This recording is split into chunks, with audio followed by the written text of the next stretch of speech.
नमस्कार, आप देख रहे हैं आज की खबर और आपके साथ मैं हूं दीक्षा कोहली। खबरों पर विस्तार से डालेंगे नजर, लेकिन सबसे पहले शुरुआत हेडलाइंस के साथ। यूक्रेन रूस संकट के बीच क्वाड देशों की वीडियो कॉन्फ्रेंसिंग के जरिए बैठक। हिंद प्रशांत क्षेत्र की सुरक्षा को लेकर विस्तार से चर्चा। यूक्रेन में शांति बहाली को लेकर भी मंथन। विदेश मंत्री ने यूक्रेन मुद्दे पर सांसदों से की चर्चा। विपक्ष ने जताई एकजुटता। यूक्रेन में भारतीयों को बंधक बनाने जाने की खबरों से इनकार। ऑपरेशन गंगा के तहत फंसे भारतीयों की वतन वापसी जारी। यूक्रेन से अब तक 10 लाख से ज्यादा लोगों का पलायन। रूस के विदेश मंत्री ने सैन्य ठिकानों पर हमला जारी रखने की कही बात। शांति स्थापित करने को लेकर दोनों देशों के बीच बैठक।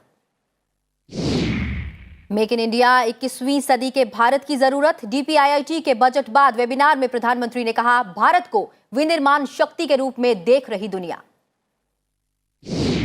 और उत्तर प्रदेश में छठे दौर का मतदान संपन्न। मुख्यमंत्री योगी आदित्यनाथ समेत 676 उम्मीदवारों की किस्मत ईवीएम में कैद। मणिपुर में दूसरे और अंतिम चरण के लिए थमा चुनाव प्रचार।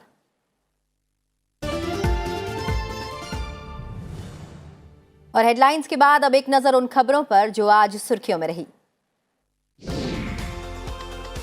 लोकसभा अध्यक्ष ओम बिरला ने यूक्रेन में फंसे छात्र के परिवार के सदस्यों से आज मुलाकात की। उन्होंने भरोसा दिलाया कि जितने भी यूक्रेन में पढ़ने वाले बच्चे थे उन्हें सुरक्षित निकाला जा रहा है। सरकार गंभीरता के साथ इस काम में लगी हुई है। केंद्र सरकार ने पिछले साल बाढ़ और भूस्खलन से पीड़ित 5 राज्यों और एक केंद्र शासित क्षेत्र के अतिरिक्त सहयोग के तौर पर 1682 करोड़ से अधिक राशि आवंटित की है। गृह मंत्री अमित शाह की अध्यक्षता में हुई उच्च स्तरीय समिति की बैठक में यह फैसला लिया गया। सड़क मंत्रालय ने मोटर दुर्घटना दावा न्यायाधिकरण की ओर से दावों के जल्द निपटान के लिए नए नियम जारी किए हैं।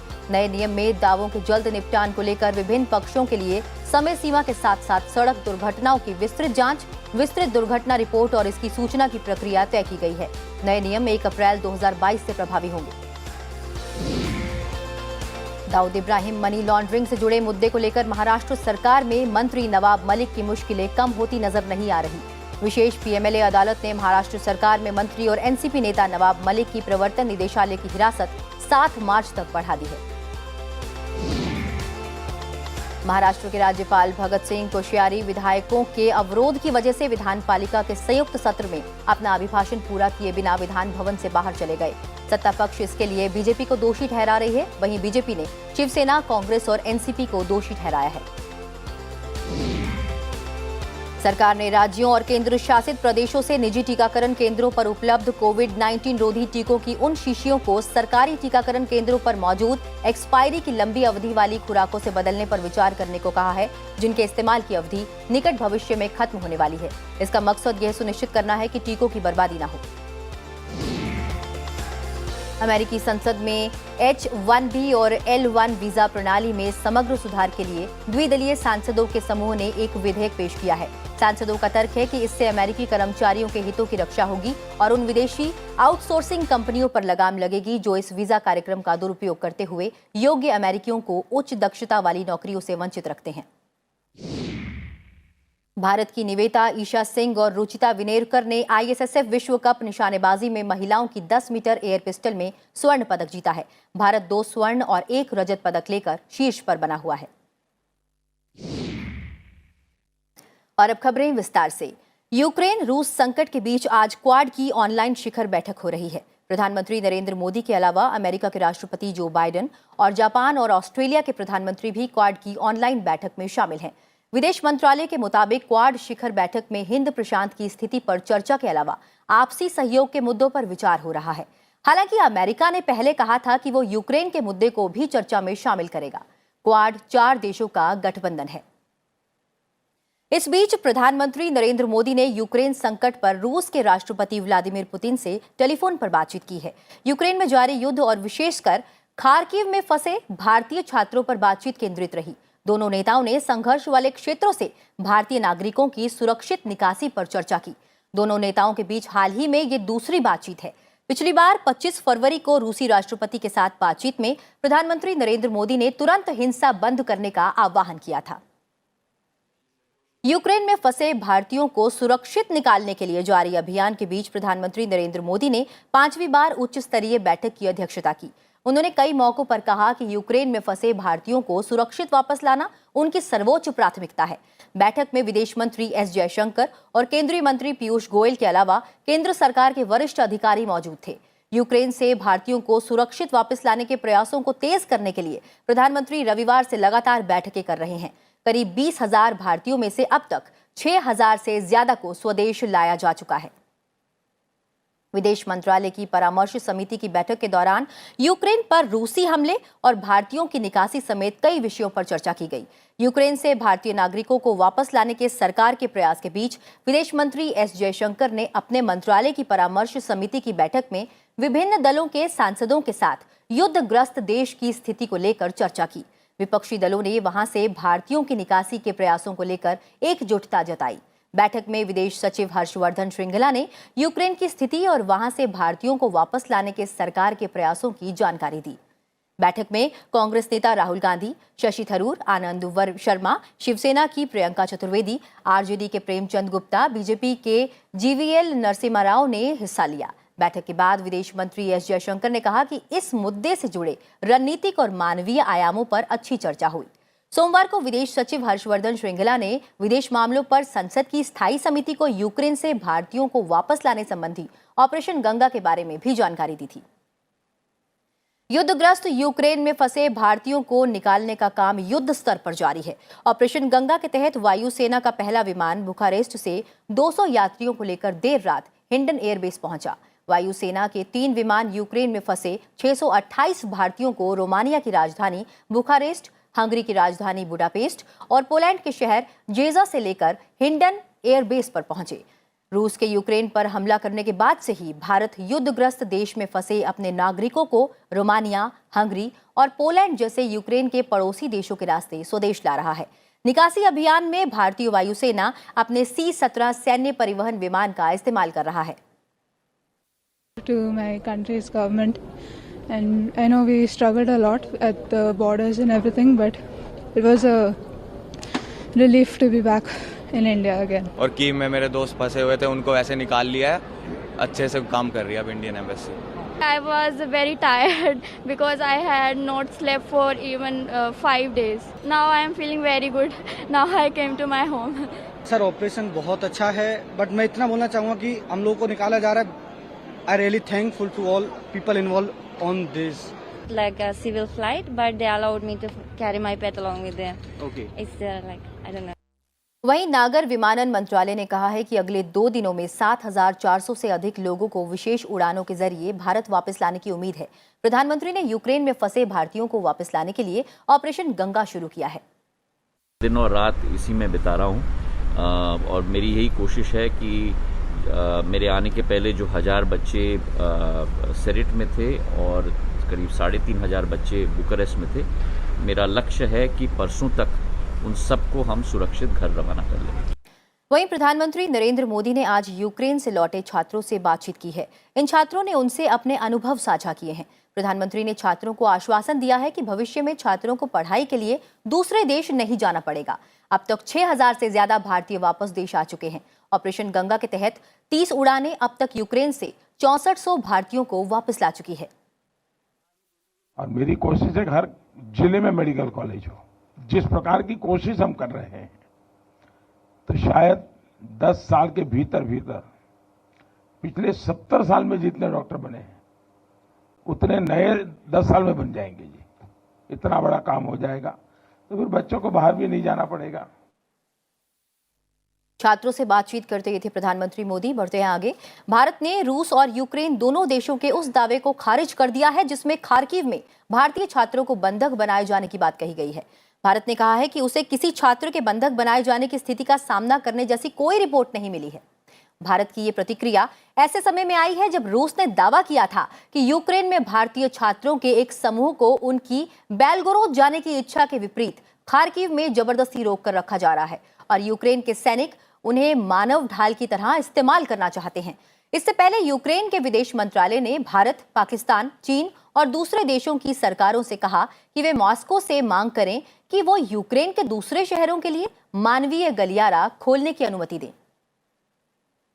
संयुक्त राष्ट्र महासभा ने यूक्रेन में रूसी हमले की निंदा का प्रस्ताव पारित करते हुए रूस को तत्काल यूक्रेन से अपनी सेनाएं हटाने को कहा है।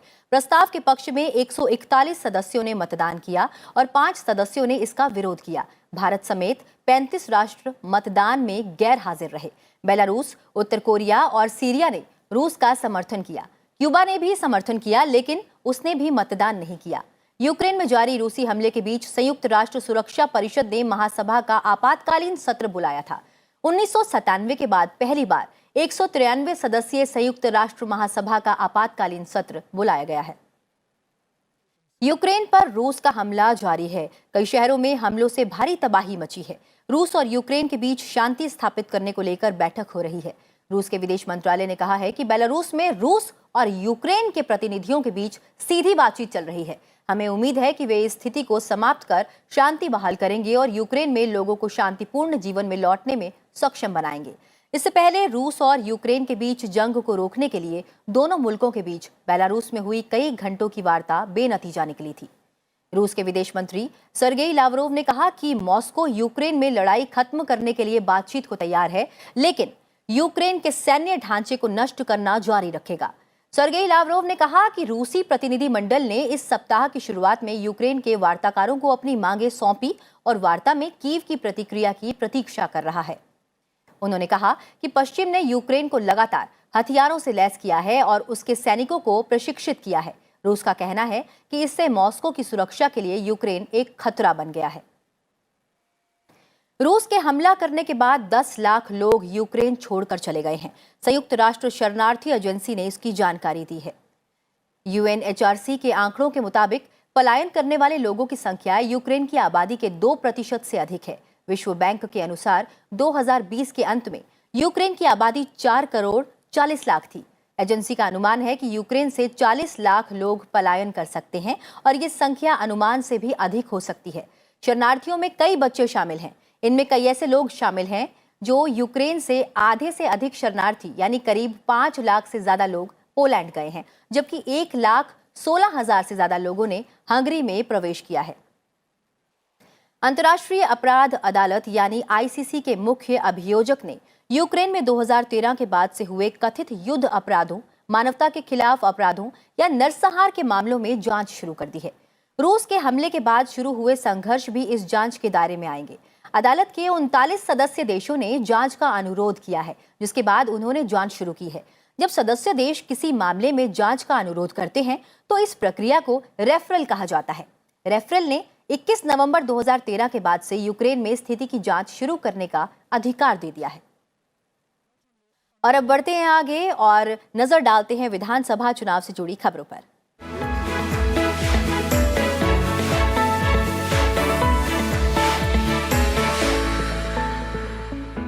उत्तर प्रदेश में आज छठे दौर का मतदान पूरा हो गया है। छठे चरण के तहत मुख्यमंत्री योगी आदित्यनाथ की उम्मीदवारी वाले गोरखपुर सदर समेत 57 विधानसभा क्षेत्रों में वोटिंग हुई है। मतदान को लेकर लोगों में खासा उत्साह देखने को मिला। क्या बुजुर्ग, क्या युवा, सभी अपनी बारी का इंतजार करते नजर आए। इस चरण में अंबेडकर नगर, बलरामपुर, सिद्धार्थनगर, बस्ती, संत कबीर नगर, महाराजगंज, गोरखपुर, कुशीनगर, देवरिया तथा बलिया समेत कुल 10 जिलों की कुल 57 सीटों पर वोटिंग हुई है। मुख्यमंत्री योगी आदित्यनाथ ने गोरखपुर में मताधिकार का प्रयोग किया। इस चरण में मुख्यमंत्री योगी आदित्यनाथ, जय प्रताप सिंह, सतीश द्विवेदी, स्वामी प्रसाद मौर्य, कांग्रेस की प्रदेश इकाई के अध्यक्ष अजय कुमार लल्लू की भी प्रतिष्ठा दांव पर है। इस चरण में 66 महिलाओं समेत कुल 676 उम्मीदवारों के चुनावी भाग्य का फैसला होगा। इधर मणिपुर में विधानसभा चुनाव के दूसरे और अंतिम चरण का प्रचार थम गया। इस चरण में 10 जिलों की 22 सीटों पर शनिवार को मतदान होगा। 2 महिलाओं समेत कुल 92 उम्मीदवार मैदान में हैं। इनमें 11 सीटें अनुसूचित जनजाति के लिए सुरक्षित हैं। वांगखेम सीट के लिए सबसे अधिक 8 उम्मीदवार हैं। यहां मुख्य मुकाबला बीजेपी और कांग्रेस के बीच है। चुनाव आयोग ने मणिपुर के 5 विधानसभा क्षेत्रों के 12 मतदान केंद्रों पर पुनर्मतदान आदेश दिए हैं। इससे पहले 38 विधानसभा क्षेत्रों में पहले चरण के मतदान में 88.63% का रिकॉर्ड मतदान हुआ। उत्तर प्रदेश के आखिरी चरण के लिए सभी दलों ने अपनी पूरी ताकत झोंक दी है। प्रधानमंत्री ने आज चंदौली और जौनपुर में रैली कर विपक्ष पर निशाना साधा। प्रधानमंत्री ने कहा कि घोर परिवारवादियों ने पूर्वांचल के लोगों को अपने हाल पर जीने के लिए छोड़ दिया था। विपक्ष ने लोगों को जात पात में बांटकर विकास से दूर कर रखा था। उन्होंने कहा कि बीजेपी का गठबंधन जनता से है और सरकार कोरी घोषणाओं के बजाय लोगों तक सरकारी योजनाओं का लाभ पहुंचाने की कोशिश कर रही है। वो अपमान करना, उपेक्षा करना बराबर जानते हैं, लेकिन हम आपकी आकांक्षाओं पूरा करने के लिए मेहनत करना जानते हैं। बीते 7 सालों में भाजपा ने देश की राजनीति को बदलने वाले कई महत्वपूर्ण काम किए हैं। जनता को संबोधित कर रहे थे प्रधानमंत्री मोदी। आइए बढ़ते हैं आगे और एक नजर डालते हैं विधानसभा चुनाव से जुड़ी कुछ और अहम खबरों पर। केंद्रीय गृह मंत्री अमित शाह ने आजमगढ़ में विपक्ष पर निशाना साधा। उन्होंने कहा कि पहले गुंडे और माफिया हथियार लेकर लोगों को डराने का काम किया करते थे, लेकिन आज किसी की दंगा कराने की हिम्मत नहीं होती। उत्तर प्रदेश के मुख्यमंत्री योगी आदित्यनाथ ने मोहम्मदाबाद में विपक्ष पर तंज कसा। उन्होंने कहा कि माफिया और अपराधियों की वजह से गाजीपुर के पहचान का संकट खड़ा हो गया था, जो विकास के बाद बदल गया है। समाजवादी पार्टी के अध्यक्ष अखिलेश यादव ने वाराणसी में चुनावी रैली को संबोधित करते हुए शिक्षा मित्रों, पुरानी भर्ती, आंगनबाड़ी और आशा कार्यकर्ताओं की उम्मीदों को पूरा करने का भरोसा दिया। उन्होंने कहा कि सरकार में आने के बाद सबसे पहले वो इनके पक्ष में फैसला लेंगे। पश्चिम बंगाल की मुख्यमंत्री ममता बनर्जी ने आज वाराणसी में समाजवादी पार्टी के लिए चुनाव प्रचार किया। उन्होंने बीजेपी पर तंज कसते हुए कहा कि बीजेपी ने अच्छे दिन के नाम पर रेलवे, एयरपोर्ट, बैंक और दूसरे संस्थान बेच दिए।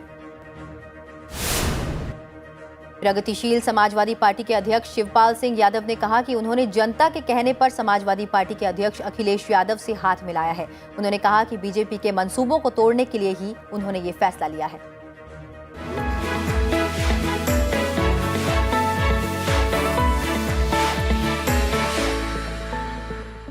अब नजर डालते हैं कुछ और अहम खबरों पर। प्रधानमंत्री नरेंद्र मोदी ने उद्योग जगत से आयात पर निर्भरता कम करने और घरेलू विनिर्माण को बढ़ावा देने की अपील की है। उन्होंने कहा है कि मेक इन इंडिया अभियान 21वीं सदी के भारत की जरूरत है। प्रधानमंत्री ने उद्योग जगत से कहा कि उन वस्तुओं के आयात में कटौती के प्रयास होने चाहिए जिनका उत्पादन भारत में हो सकता है। DPIIT की ओर से make in India for the world विषय पर आयोजित वेबिनार को संबोधित करते हुए प्रधानमंत्री ने कहा कि आज दुनिया भारत को विनिर्माण शक्ति के रूप में देख रही है। प्रधानमंत्री ने कहा कि उद्योगों को अपने उत्पादों के विज्ञापनों में वोकल फॉर लोकल और मेक इन इंडिया के बारे में बात करनी चाहिए। भारत को मैन्युफैक्चरिंग पावर हाउस के रूप में देख रही है। हमारा मैन्युफैक्चरिंग सेक्टर हमारी जीडीपी का 15% है, लेकिन मेक इन इंडिया के सामने इन्फिनिट पॉसिबिलिटीज हैं। हमें भारत में एक रोबस्ट मैन्युफैक्चरिंग बेस बिल्ड करने के लिए पूरी ताकत से काम करना चाहिए। बढ़ते हैं आगे और अब बात करते हैं राज्यों से जुड़ी हुई खबरों की।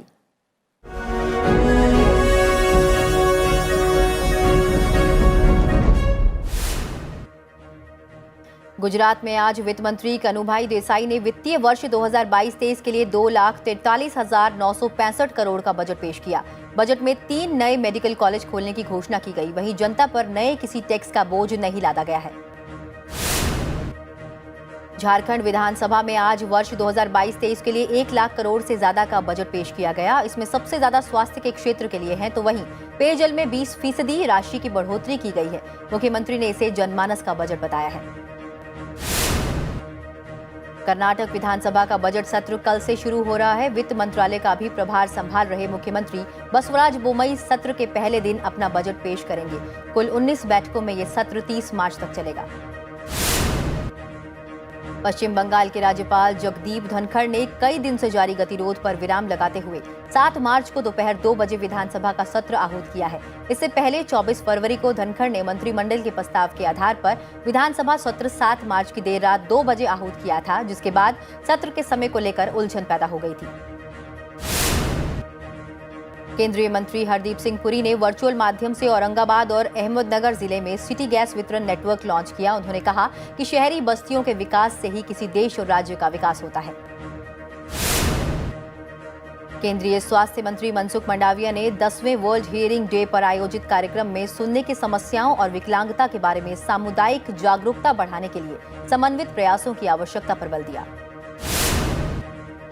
इजरायल के काउंसलेट जनरल कोबी शोशानी ने मध्य प्रदेश प्रवास के दौरान मुख्यमंत्री शिवराज सिंह चौहान से मुलाकात की। उन्होंने प्रदेश की प्राकृतिक सुंदरता की प्रशंसा की, साथ ही कृषि क्षेत्र में हुए विकास को अद्भुत बताते हुए कृषि उत्पादन में वृद्धि की सराहना की। तमिलनाडु के मदुरई में निकाय चुनाव के बाद चुने गए नए प्रतिनिधियों ने विधिवत रूप से शपथ ली। इस चुनाव में डीएमके को बड़ी जीत मिली है। गुवाहाटी में एसोचैम की तरफ से 3 दिवसीय इमर्जिंग नॉर्थ ईस्ट 2022 कॉन्फ्रेंस और एग्जीबिशन का आयोजन किया गया। इसमें विभिन्न उत्पादों को प्रदर्शित किया गया है।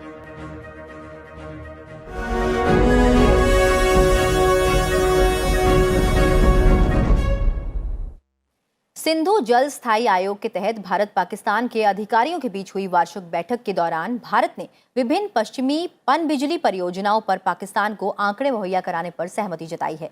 दोनों देशों के सिंधु जल आयुक्तों की अगुवाई में 3 दिवसीय बैठक के एजेंडा में शामिल सभी विषयों पर चर्चा बेहद ही सौहार्दपूर्ण वातावरण में पूरी की गई। पाकिस्तान ने जिन 10 परियोजनाओं पर आपत्ति जताई है, उनमें से 9 लघु बिजली परियोजनाओं के तहत 25 मेगावाट या उससे कम क्षमता की है। खबरों के मुताबिक इन लघु परियोजनाओं पर भारत ने पाकिस्तान को और आंकड़े मुहैया कराने पर सहमति जताई है। दोनों पक्षों ने मौजूदा मौसम के दौरान बाढ़ प्रवाह की जानकारी संबंधी विषयों पर भी चर्चा की और भविष्य के कार्यक्रमों, बैठकों और निरीक्षणों को अंतिम रूप भी दिया। सिंधु जल संधि को दोनों देशों के बीच जल विवाद पर एक सफल अंतर्राष्ट्रीय उदाहरण माना जाता है। और मोहाली में कल से भारत और श्रीलंका के बीच पहला टेस्ट मैच शुरू हो रहा है। ये मैच कई मायने में खास होने वाला है। भारत श्रीलंका के बीच खेले जाने वाला ये मुकाबला विराट कोहली के करियर का 100वां टेस्ट होगा। विराट कोहली ने 2011 में बतौर टेस्ट क्रिकेटर डेब्यू किया था। विराट ने 99 टेस्ट मैचों में 50.39 की औसत से 7,962 रन बनाए हैं। विराट ने 68 टेस्ट मैचों में टीम इंडिया की अगुवाई की है, जिसमें 40 मुकाबले जिताने में कामयाब भी हुए हैं। बतौर कप्तान रोहित शर्मा का ये पहला टेस्ट मैच होगा। टेस्ट मैच से रोहित शर्मा की अगुवाई में टीम इंडिया जीत के इरादे से मैदान में उतरेगी। वहीं भारत श्रीलंका के बीच होने वाले मोहाली टेस्ट को और भी खास बनाने के लिए बीसीसीआई ने 50% दर्शकों की स्टेडियम में एंट्री के लिए इजाजत दे दी है। अब दर्शक मैच का लुत्फ स्टेडियम में जाकर उठा सकेंगे। वहीं महिला क्रिकेट का 50 ओवर का वर्ल्ड कप कल से न्यूजीलैंड में खेला जाएगा। भारतीय टीम पिछली बार फाइनल तक पहुंची थी। इस बार उसकी कोशिश ये होगी कि वो अंतिम पड़ाव को पार करे। कल पहला मैच मेजबान न्यूजीलैंड और वेस्ट इंडीज के बीच है। भारत अपना पहला मैच 6 मार्च को पाकिस्तान के खिलाफ खेलेगी। 2017 में खेले गए टूर्नामेंट के फाइनल में भारत को इंग्लैंड ने हराया था। मिताली राज की कप्तानी वाली टीम न्यूजीलैंड में उस इतिहास को बदलना चाहेगी। कल से शुरू होने वाला ये वर्ल्ड कप कुल 31 दिन चलेगा। टूर्नामेंट का फाइनल 3 अप्रैल को खेला जाएगा। और बुलेटिन में फिलहाल इतना ही। चलते चलते आपको छोड़ जाते हैं हिमाचल प्रदेश में शुरू हुए 7 दिवसीय अंतर्राष्ट्रीय शिवरात्रि महोत्सव की तस्वीरों के साथ। तो आप मुझे दीजिए इजाजत। नमस्कार।